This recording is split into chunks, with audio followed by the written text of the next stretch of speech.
कहानी की शुरुआत एक बुढ़ाऊ से होती है जो कि अपने पोते काजुया से कहता है, बेटा जिंदगी में एक बार प्लॉट डेवलप जरूर करना। और इतना कहने के बाद अब वो टपक चुका था। आगे हम लोग काजुया को देखते हैं जो कि काफी ज्यादा पढ़ाकू किस्म का आदमी था। वो लाइब्रेरी में बैठकर आराम से पढ़ना शुरू करता है, लेकिन तभी किसी दूसरी दुनिया में कुछ प्रीस्ट लोग हीरो को समन करने का रिचुअल करते हैं। अचानक से उसी वक्त काजुया के नीचे एक टेलीपोर्टेशन सर्कल एक्टिवेट हो चुका था और काजुया सीधा ही उसमें गिर चुका था। काजुया को बिल्कुल भी समझना था कि आखिरकार अभी अभी उसके साथ ही हुआ क्या, यानी कि अब वो किसी नए वर्ल्ड में ही इस काय हो चुका था। जब वो अपनी आंखों को खोलता है तो उसके सामने कुछ प्रीस्ट लोग थे। वो उनसे बातें करने की कोशिश करता है, लेकिन वो प्रीस्ट लोग उसे सीधा ही एक राजसभा में ले जाते हैं जहाँ पर की अजीब अजीब प्राणी रखे हुए थे। इतने में ही किंग उसे बोलना शुरू करता है, काजुया मुझे काफी अच्छा लगा कि तुमने हमारी कॉल को एक्सेप्ट किया। लेकिन काजुया बड़े ही रूड तरीके में उसे बोलता है, अरे आखिरकार कौन सी कॉल, मैं तो यहाँ पर अपने मन मर्जी से आया भी नहीं। और अब किंग थोड़ा बहुत गिल्ट में आ चुका था। वो काजुया को इस वर्ड के बारे में बताना शुरू करता है और ये भी बताता है कि आखिरकार उन लोगों ने काजुया को यहाँ पर समन क्यों किया है। दरअसल ये वर्ड मैजिक, फैंटेसी और मॉन्स्टर से भरा पड़ा है और यहाँ पर काफी ज्यादा कमाल कमाल की चीजें भी है। लेकिन 100 साल पहले यहाँ पर डीमन लोगों ने कब्जा कर लिया और अब उन लोगों के किंगडम के पास कुछ भी नहीं है। यहाँ तक कि उन लोगों के पास अब कोई आर्मी भी नहीं बची। उन लोगों ने किसी दूसरे किंगडम वालों से कब्जा ले रखा था, पर अब ना ही तो उनके पास सोल्जर है और ना ही तो उन लोगों के पास कोई पैसा बचा है। इसीलिए वो लोगों से बोलना शुरू करते हैं, काजुया तुम एक हीरो हो, इसीलिए हमने डिसाइड किया है कि हम तुम्हें उन डीमंस लोगों को दे देंगे। काजुया इस बात को सुनकर काफी ज्यादा शॉक्ड हो चुका था। वो उनसे पूछता है, मगर क्यों? क्योंकि हम लोग काफी कर्जे में हैं और हमारे पास पैसा देने के लिए नहीं है। इसीलिए हम लोगों ने फैसला किया था कि हम लोग पैसों के बदले किसी हीरो को उन डीमन लोगों को दे देंगे। अब काजुया को पता चुका था कि जो कोई भी लोग इस दुनिया का है वो एक नंबर का भोंदू किस्म का आदमी है। इसीलिए वो उन्हें बोलना शुरू करता है, तुम अभी तो मुझे उन लोगों को दे दोगे, पर बाद में जाकर तुम क्या करोगे? और क्या इस बात की कोई गारंटी है कि वो लोग तुम पर अटैक नहीं करेंगे? और इस बात को सुनकर राजा और बाकी लोग अब सोच में पड़ चुके थे। काजुया एक्साइटमेंट में आकर बोल देता है, मैं इस वर्ल्ड का हीरो हूँ, इसीलिए मैं तुम लोगों के किंगडम को वापस रिबिल्ड करूंगा और उन डीमंस को खत्म कर दूंगा। और इस बात को सुनकर तो अब सभी के सभी लोग काफी ज्यादा खुश हो चुके थे। पर सबसे पहले काजुया उनके किंगडम के कुछ पेपर वर्क्स को संभालता है और वो किंग से बातें करना शुरू करता है। किंग उन्हें अपने किंगडम के बारे में हर एक चीज को बता देता है कि आखिरकार उनके पास कितना पैसा बचा है और उन लोगों के पास कितनी इकोनॉमी बची है।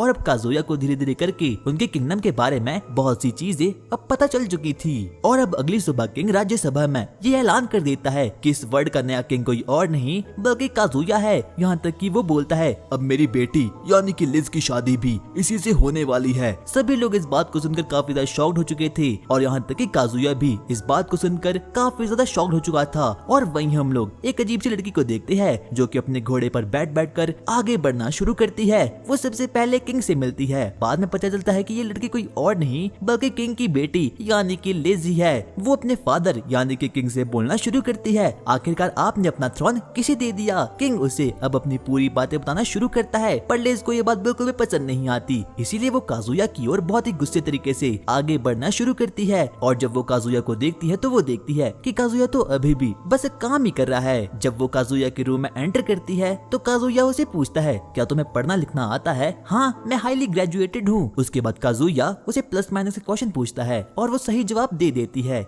इसीलिए काजुया उसे बोलता है, अब से तुम काम करने में मेरी हेल्प करोगी। लेकिन जब काजुया अपनी आंखों को ऊपर करता है तो वो देखता है कि वहाँ पर तो एक क्यूटी सी लड़की थी और अब वो उसे बताती है, मैं किंग की बेटी हूँ। जिस बात को सुनकर कि अब काजुया भी थोड़ा बहुत शॉक्ड हो चुका था। काजुया उसे बैठकर बातचीत करना शुरू करता है और वो उसे कहता है, तुम जब भी चाहो हमारी एंगेजमेंट को तोड़ सकती हो, मैं तुम पर कोई प्रेशर नहीं डालने वाला। इस बात को सुनकर लिज को लगता है कि काजुया इतना भी बुरा नहीं और अब वो दोनों डिसाइड करते हैं कि वो लोग इस किंगडम को वापस से रिबिल्ड करेंगे। लेकिन लिज काजुया से पूछती है, आखिरकार तुम इतने पैसे कहाँ से लाओगे? काजुया उसे बताता है कि उसने पैसों का इंतजाम पहले ही कर दिया है और वो उसे बताता है कि उसने रॉयल ज्वेलरी को बेच दिया है। और जब लिज इस बात को सुनती है तो वो काफी ज्यादा शॉक हो चुकी थी। तू पागल है क्या? तूने रॉयल ज्वेलरी को क्यों बेच लिया? क्योंकि रॉयल ज्वेलरी काफी ज्यादा प्रीमियम होती है और रॉयल ज्वेलरी में काफी ब्लैक मैजिक आइटम्स भी शामिल होती है। लेकिन काजुया उसे बताता है कि उसने ऐसा कुछ भी नहीं किया, उसने बस उन चीजों को बेचा है जो कि कोई भी वैल्यू नहीं रखती, क्योंकि इस वक्त लोगों को ज्वेलरी की जरूरत नहीं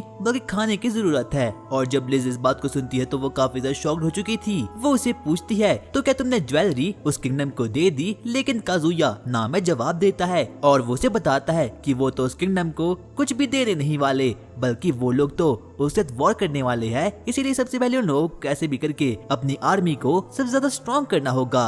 और अब धीरे धीरे करके काजुया को इस वर्ल्ड के बारे में काफी न्यू चीजें पता चलना शुरू हो चुकी थी। उसे पता चलता है कि इस वर्ल्ड में कोई भी इलेक्ट्रिसिटी नहीं है, लेकिन फिर भी हर स्ट्रीट में बल्ब लगे हुए हैं। ऐसा इसीलिए है क्योंकि इस वर्ल्ड के लोग मैजिक एबिलिटी का यूज कर सकते हैं। और यहाँ तक कि इस वर्ल्ड में ड्रैगन, मॉन्स्टर, शावर और भी बहुत सी ओपी चीजें हैं। अगली सुबह जब काजुया अपने सिंहासन पर बैठा हुआ था, लेकिन तभी वहाँ पर एक प्रीस्ट आता है और वो उसे बोलता है, काजुया तुम्हें मैजिकल टेस्ट देना होगा। और ये किसी भी ह्यूमन का मैजिक एप्टीट्यूड टेस्ट करता है। और अब काजुया भी मान चुका था। वो सबसे पहले एक ड्रैगन के पास जाता है और वहाँ पर अपने हाथ को रख देता है, जिसे कि अब उसे अपनी मैजिकल एबिलिटी के बारे में पता चल चुका था। और जब लिज काजुया के रूम में एंटर होती है तो वो देखती है कि वहाँ तो बहुत सारे वर्कर्स हैं जो कि काजुया की हेल्प ऑफिस वर्किंग में कर रही है। यहाँ तक कि काजुया ने अपनी मैजिकल एबिलिटी से कुछ पेन्स को काम पर लगा दिया है। और लिज तो इस चीज को देखकर काफी ज्यादा खुश हो चुकी थी। वो लोग घंटे भर तक बस काम ही करते रहते हैं और लास्ट में जाकर अब उन लोगों का पेपर वर्क अब फाइनली खत्म हो चुका था। सभी लोग सो चुके थे। अचानक से काजुया को एक बार वापस से होश आता है और वो लिज के पास जाता है। उसे लिज सोई हुई काफी ज्यादा खूबसूरत लगती है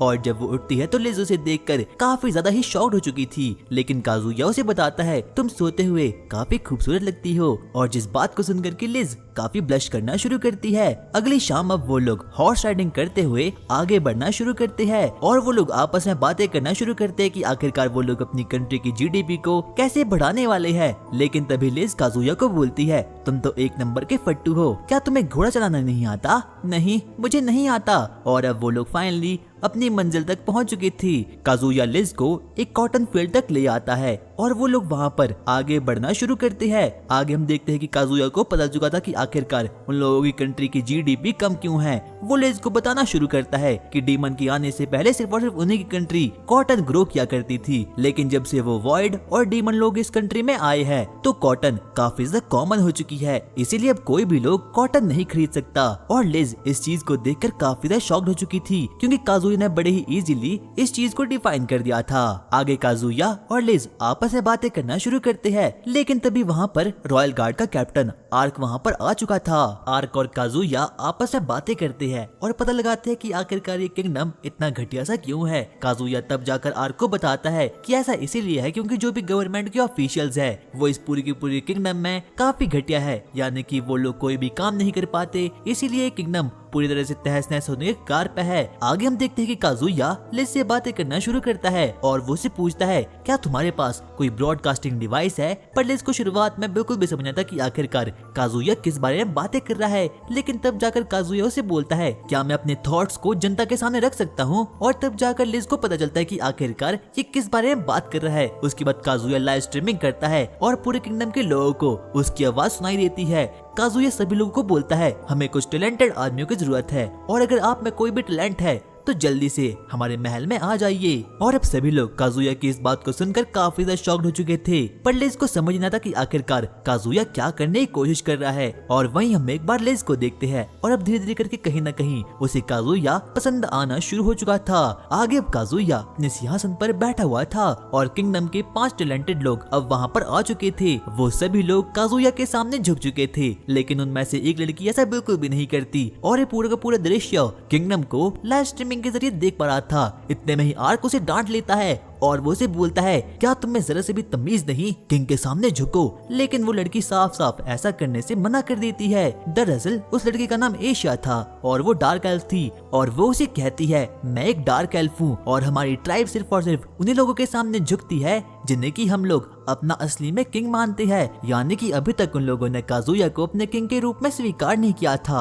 आगे वो उसे बातचीत करना शुरू करती है। इतने में ही एशिया काजुया को बोलती है, मुझे आपकी एक हेल्प चाहिए। और लकीली काजुया को डार्क एल्स के बारे में काफी कुछ पता था और ये सब कुछ पॉसिबल हो पाया उसकी मैजिकल एबिलिटी से। एशिया उसे बातें करना शुरू करती है और वो उसे बोलती है कि हमारा घर यानी कि जिस फॉरेस्ट में हम रहते हैं वो ग्रो होना बंद हो चुका है। काजुया को पहले पहले तो बिल्कुल भी कुछ समझ नहीं आता, लेकिन वो एशिया को बोलना शुरू करता है, मुझे लगता है कि तुम फॉरेस्ट की देखभाल नहीं करती। एशिया को बिल्कुल भी समझ नहीं आता कि आखिरकार ये बोल क्या रहा है, पर तभी काजुया उसे एकदम टीचर की जैसा समझाना शुरू करता है और वो उसे बोलता है जब फॉरेस्ट के पेड़ बड़े हो जाते हैं तो सनलाइट छोटे जीव जंतुओं तक नहीं पहुंच पाती, इसीलिए फॉरेस्ट मरना शुरू कर जाता है। इसीलिए सबसे पहले हम लोगों को कुछ बड़े पेड़ों को काटना होगा। और जब काजुया इस बात को बोलता है तो एशिया काफी ज्यादा एक्साइटमेंट में आ चुकी थी और अब उसने फाइनली काजुया को अपना किंग मान लिया था, इसीलिए वो उसके आगे झुक जाती है। और अब काजुया के सामने नेक्स्ट टैलेंट आता है, उसका नाम जूना था और उसके प्लॉट्स काफी ज्यादा बड़े थे। वो उसे बोलती है मैं एक सिंगर हूँ और सिंगिंग ही मेरी पावर है, पर मैं अक्सर सैड सॉन्ग गाती हूँ। पर तभी काजुया अपने फोन को बाहर निकालता है। सभी लोग उस यंत्र को देखकर काफी ज्यादा शॉक्ड हो चुके थे, क्योंकि इस वर्ल्ड में कोई भी मोबाइल फोन नहीं है। वो उस मोबाइल में गाना लगाता है और उस गाने को कॉपी करने को कहता है। जूना थोड़ी देर उसे अब्सॉर्ब करती है और सैम उसे कॉपी करके गा लेती है और सभी लोग उसके इस टैलेंट को देखकर काफी शॉक्ड हो चुके थे। और अब अगला टैलेंटेड बालक वहाँ पर पेंचा आता है। उसकी स्किल काफी ज्यादा अजीब सी थी और वो खाना खाने में काफी ज्यादा माहिर था। और जब काजुया इस बात को सुनता है तो वो काफी ज्यादा शॉक्ड हो चुका था। सभी लोगों को लगता है कि किंग उसे अपने कैसल से धक्के मारकर बाहर फेंक लेगा, पर होता बिल्कुल उल्टा है। काजुया उसके पास जाता है और उसे अपना दोस्त बना लेता है, यहाँ तक कि पेंचा उसे बोलता है शुक्रिया मेरे टैलेंट सीखने के लिए। काजुया भी अब उसे थोड़ा बहुत मोटिवेट कर देता है, इसीलिए पेंचा रोना शुरू कर देता है। किसी को भी विश्वास नहीं होता कि किंग कुछ ऐसा भी कर सकता था। और फाइनली पेंचा और किंग दोस्त बन चुके थे। और अब बारी आती है अगले टैलेंट की, उसका नाम होता है आकुया और उसका टैलेंट होता है इंटेलिजेंस। उसे हर चीज के बारे में काफी ज्यादा नॉलेज है, चाहे वो जौन सी भी चीज हो। और अब उसके बाद हम देखते हैं कि काजुया हाकुया से बातें करना शुरू करता है और अब कहीं ना कहीं काजुया को हाकुया काफी ज्यादा पसंद आता है और अब वो दोनों भी दोस्त बन चुके थे। यहाँ तक कि हाकुया तो अब सीधा ही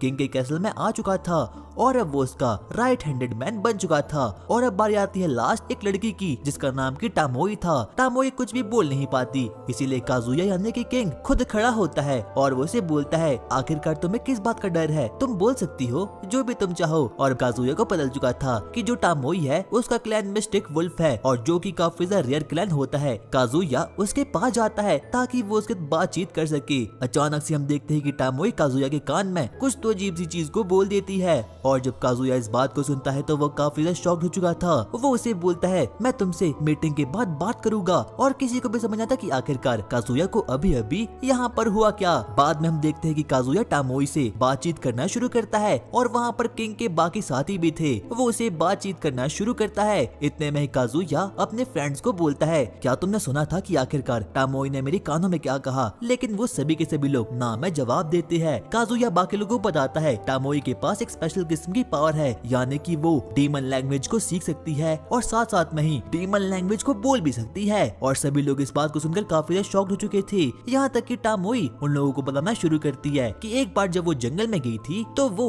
डीमन से कम्युनिकेट कर पा रही थी। यहाँ तक कि उस वक्त उसी डीमन ने उसकी जान भी बचाई थी। और अब किसी को भी समझ आता कि आखिरकार ऐसा होना संभव कैसे है। और यहाँ तक कि काजुया भी अब थोड़ा बहुत सोच में पड़ चुका था। उसे बिल्कुल भी समझ आता कि आखिरकार उसे टामोई के साथ करना क्या चाहिए, क्योंकि अगर गलती से भी किसी दूसरे किंगडम वाले आदमी को टामोई की इस स्किल के बारे में पता चल गया तो टामोई का जीना खतरे में आ सकता है। इसीलिए वो लोग डिसाइड करते हैं कि वो लोग टामोई को अपने ही कैसल में रखेंगे। लेकिन टामोई उन लोगों को बोलती है नहीं मैं ऐसा नहीं कर सकती, क्योंकि मेरे मॉम डैड अभी भी रिफ्यूजी है। लेकिन काजुया उसे बोलता है कि उसके पेरेंट्स को कुछ भी नहीं होने वाला और अब वो भी मान चुकी थी। और अब सभी लोग काफी ज्यादा खुश हो चुके थे, क्योंकि टामोई की जो गिफ्ट है वो काफी ज्यादा रेयर होती है। आगे वो लोग आपस में बातचीत करना शुरू करते हैं। लेकिन तभी वहाँ पर पेंचा अपनी रेसिपी को लेकर वहाँ पर आ चुका था, जो कि काजुया ने उसे कहा था। और फाइनली पेंचा और बाकी लोग अब वहाँ पर आते हैं। ब्रॉडकास्टिंग एक बार वापस से शुरू हो जाती है और अब सभी के सभी किंगडम के वासी उन लोगों को देख पा रहे थे। हम देखते हैं कि आगे पेंचा आता है और अपने वियर फूड्स सबको बनाकर खिलाना शुरू करता है। सबसे पहले वो एक ऑक्टोपस को बनाता है और सभी लड़कियां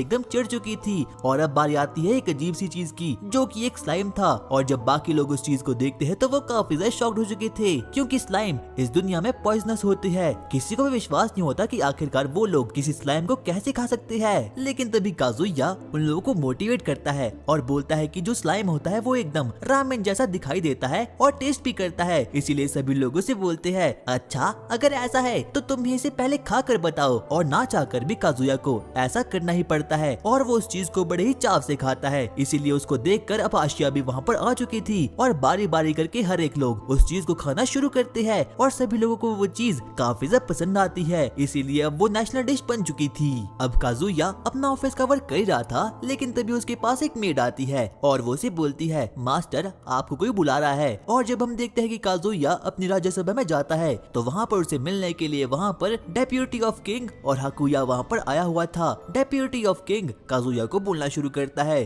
किंग अब मैं अपनी जॉब छोड़ रहा हूँ, क्योंकि मुझे पता है मैं अब काफी ज्यादा बूढ़ा हो चुका हूँ, इसीलिए मैं आपके लिए ज्यादा कुछ नहीं कर सकता। इसीलिए मैं चाहता हूँ कि मेरा चेला यानी कि हाकुया मेरी जगह ले ले। और अब काजुया भी इस फैसले को एक्सेप्ट कर देता है। आगे काजुया जब बाहर जाता है तो वो जाते जाते ट्रेनिंग ग्राउंड में पहुंच चुका था और वहाँ पर वो देखता है कि लीजा और एशिया आपस में बैटल कर रही है और ट्रेनिंग भी कर रही है, पर उन लोगों की मैजिकल स्पेल काफी ज्यादा खतरनाक होती है। वो एक के बाद एक करके एक दूसरे पर वार करना शुरू कर लेती है, लेकिन तभी काजुया को एहसास होता है कि अगर उन लोगों की बैटल यूं ही चलती रही तो किंगडम तहस नहस हो जाएगा। इसीलिए वो उन लोगों को रोक देता है और अब वो उनसे बातचीत करना शुरू करता है और अब वो लोग प्लान बनाते हैं कि वो लोग किंगडम का दायरा करेंगे। इसीलिए वो लोग सबसे पहले स्टूडेंट की कॉस्ट्यूम पहनकर कैमोफ्लेज हो जाते हैं और किंगडम की ओर आगे बढ़ना शुरू करते हैं। और वहाँ पर वो अजीब अजीब सी जगह पर जाते हैं जहाँ पर कि वो रिसर्च करे थे और लास्ट में जाकर अब वो लोग फाइनली जूना के रेस्टोरेंट तक पहुँच चुके थे। और जब जूना काजुया को देखती है तो वो काफी ज्यादा शॉक्ड हो चुकी थी, पर कहीं न कहीं उसे पता था कि जो काजुया है वो यहाँ पर किसी जरूर मिशन को लेकर आया होगा, इसीलिए वो उसका नाम नहीं लेती।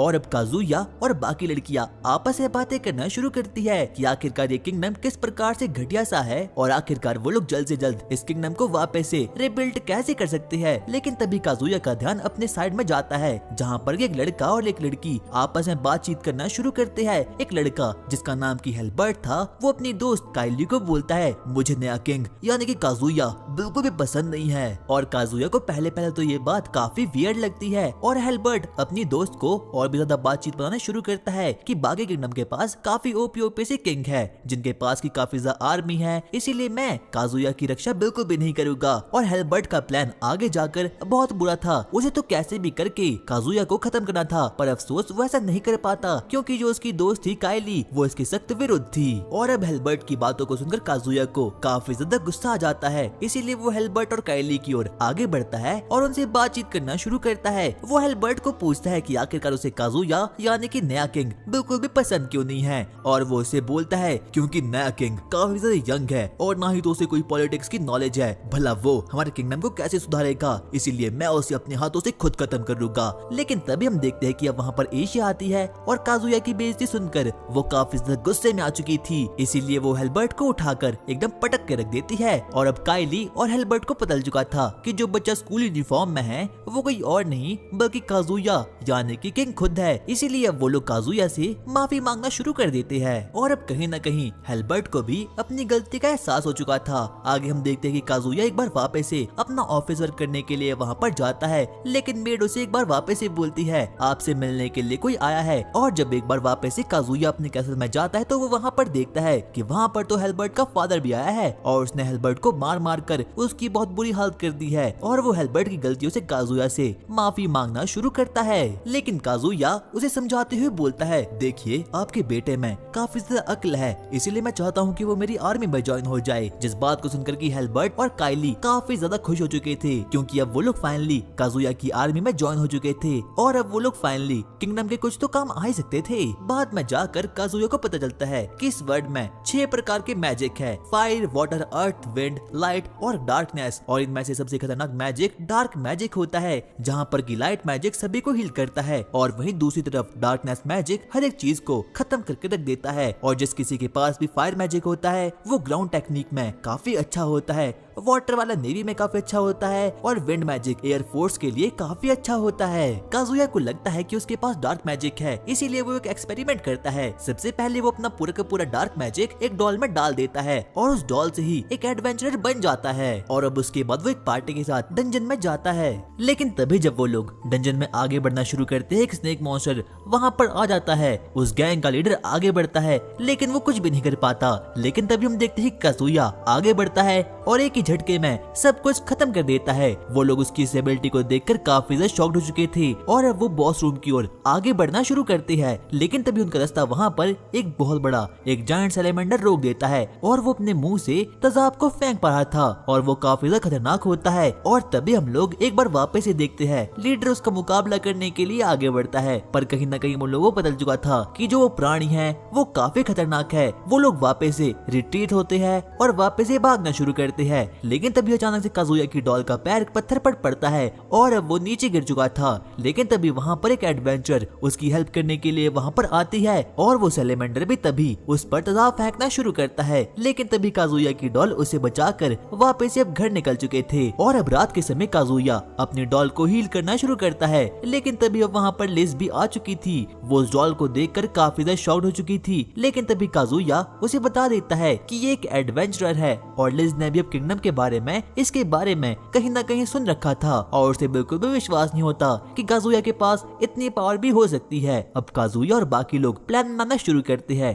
कि उन लोगों को कैसे भी करके नई नई चीजों को डेवलप करना होगा और क्रॉप फील्ड को तैयार करना होगा। और अब काजुया इस बात को लेकर काफी ज्यादा पैशनेट था। वो सबसे पहले सभी लोगों के सामने एक स्पीच को देता है और अब वो सभी लोग भी मान चुके थे। दरअसल उन लोगों की कंट्री में फूड के प्राइसेस काफी ज्यादा हाई है, इसीलिए वो लोग डिसाइड करते हैं कि वो लोग अपनी क्रॉप फार्मिंग को खुद बनाएंगे। और अब वो लोग फाइनली एक नदी के किनारे जा चुके थे जहाँ पर काजुया के किंगडम की आर्मी अपने बेस को लगा देती है। लेकिन तभी उनसे मिलने के लिए वहाँ पर रॉयल गार्ड का नाइट कमांडर आर्क वहाँ पर आता है और वो उन लोगों से बातचीत करना शुरू करता है और वो उन लोगों को बताता है कि यहाँ के ट्राइब वाले लोग उन लोगों को यहाँ पर खेती करने के लिए नहीं दे रही है, क्योंकि उन लोगों का मानना है कि अगर यहाँ पर कोई भी चीज डेवलप होगी तो यहाँ पर सी ड्रैगन आ जाएगा और हर एक नमूने को खत्म कर लेगा। इसीलिए काजुया और बाकी लोग डिसाइड करते हैं कि वो लोग ट्राइब के लीडर के पास जाएंगे। वो लोग अब जल्दी से ट्राइब के लीडर के पास जाते हैं और अब वो लोग फाइनली उसके घर तक पहुँच चुके थे। वो उससे बातचीत करना शुरू करते हैं, लेकिन वो ट्राइब का लीडर काफी गुस्से में था।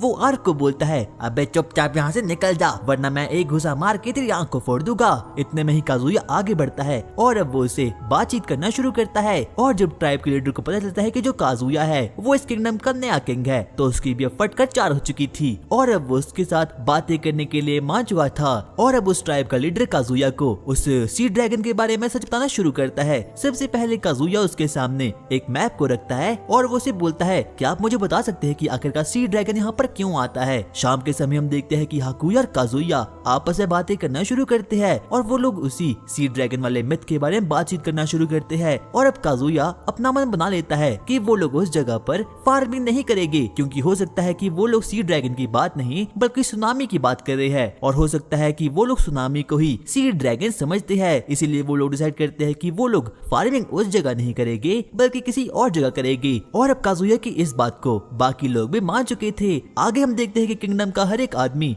बहुत ही ओपी तरीके से मेहनत करना शुरू करता है। लेकिन तभी हम लोग एक बार वापस से हेल्बर्ट और काइली को देख रहे होते हैं और अब तो हेल्बर्ट भी काजुया की टीम में आ चुका था। वो बहुत मेहनत करके फार्मिंग करा था और बाकी लोग भी वहाँ पर डेवलपमेंट करना शुरू करते हैं। सबसे पहले वो एक रोड को बनाते हैं और अब हेल्बर्ट और काइली खाना खाना शुरू करते हैं। लेकिन तभी अब वहाँ पर काजुया भी आ चुका था। हेल्बर्ट काजुया को देखकर काफी ज्यादा शॉक्ड हो चुका था और वो उसे सैल्यूट मारने के लिए ऊपर उठता है। लेकिन तभी काजुया बोलता है, कोई बात नहीं, हम लोग फ्रेंड्स हैं। आगे काजुया और बाकी लोग किंगडम की डेवलपमेंट देखने के लिए आगे बढ़ते हैं और वहाँ पर वो लोग देखते हैं कि इंसानों ने वहाँ पर बहुत से पेड़ों को बना लिया है और इन पेड़ों के पास अपनी एक स्पेशल पावर होती है। लेकिन तभी हम देखते हैं कि आशिया के पास वहाँ पर एक मैसेंजर कबूतर आता है और जब वो उसके मैसेज को देखती है तो वो काफी ज्यादा शॉक्ड हो चुकी थी। काजुया उसे पूछता है, आशिया आखिरकार क्या हो चुका है? लेकिन तभी अब आशिया रोना शुरू कर देती है, यहाँ तक कि वो तो ठीक से बोल भी नहीं पाती। बाद में जाकर काजुया और बाकी लोगों को पता चलता है कि जो एशिया की फैमिली है और जो भी उसका क्लैन है वो पूरी तरह से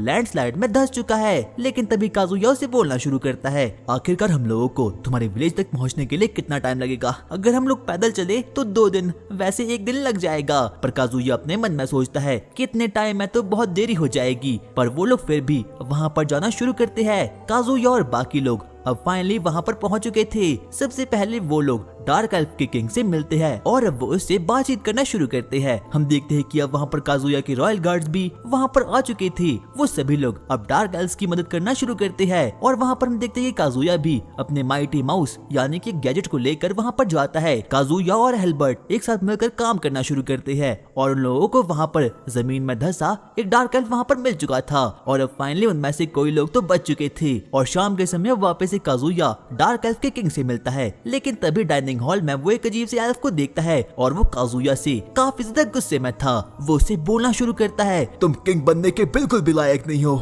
मैंने इस लैंडस्लाइड में अपनी बेटी और अपनी पत्नी को खो लिया है। आखिरकार अब मैं क्या करूं? और काजुया को इस बात को सुनकर बिल्कुल भी अच्छा नहीं लगता। बाद में जाकर उसे पता चलता है कि जो ये आदमी है ये किसी और का भाई नहीं बल्कि डार्क एल्फ के किंग का भाई है और इस हादसे में उसने अपनी बेटी और अपनी वाइफ को खो लिया है। बाद में जाकर अब काजुया वापस से अपने किंगडम में जाना शुरू करता है। लेकिन जब वो वैगन में बैठा था तो वो काफी ज्यादा रिग्रेट में था क्योंकि उसकी वजह से इतना बड़ा हादसा जो हो चुका था। इसीलिए वो अपने मन में बोलना शुरू करता है, मैंने इस किंगडम में मनी की प्रॉब्लम तो सॉल्व कर दी पर अब मुझे कैसे भी करके यहाँ के लोगों का ध्यान रखना होगा। और रात के समय काजुया बेड पर भी बस अपना काम कर रहा था। लेकिन तभी वहाँ पर जूना आती है। वो उसे थोड़ा बहुत कंफर्ट करती है और उसके लिए गाना गाना शुरू करती है और अब काजुया भी गहरी नींद में सो चुका था। हम लोग काजुया के राइवल किंगडम को देखते हैं। हम देखते हैं वहाँ पर 3 अलग अलग राजाओं को जो कि काफी ज्यादा खतरनाक होते हैं। उनमें से हर किसी के पास अपनी एक अलग सी पावर होती है और अब वो लोग प्लान बनाते हैं कि वो लोग कैसे भी करके काजुया को खत्म कर लेगी क्योंकि उन लोगों का मानना था कि काजुया किंग बनने के लायक बिल्कुल भी नहीं है क्योंकि वो किसी दूसरी दुनिया से यहाँ पर आया है और ना ही तो उसे इस वर्ल्ड की हिस्ट्री के बारे में कुछ पता है। इसीलिए वो लोग प्लान बनाते हैं कि वो लोग कैसे भी करके अब काजुया को खत्म कर देंगे। और वहीं हम लोग ड्रैगन किंगडम के किंग को देखते हैं और अब वो भी डिसाइड कर देता है कि वो कैसे भी करके काजुया को खत्म कर लेगा। लेकिन तभी उसका बेटा पीछे से आता है और वो उसे बोलता है, नहीं डैड आप ऐसा नहीं कर सकते। और वहीं अब काजुया भी डिसाइड कर देता है कि वो अपने फ्रेंड्स को मरने नहीं देगा। लेकिन अब एमेडोनिया किंगडम का राजा काजुया के किंगडम पर अटैक करने के लिए बिल्कुल रेडी हो चुका है। उन लोगों का मानना यह था कि वो लोग साथ मिलकर काजुया के किंगडम पर अटैक करने वाले हैं।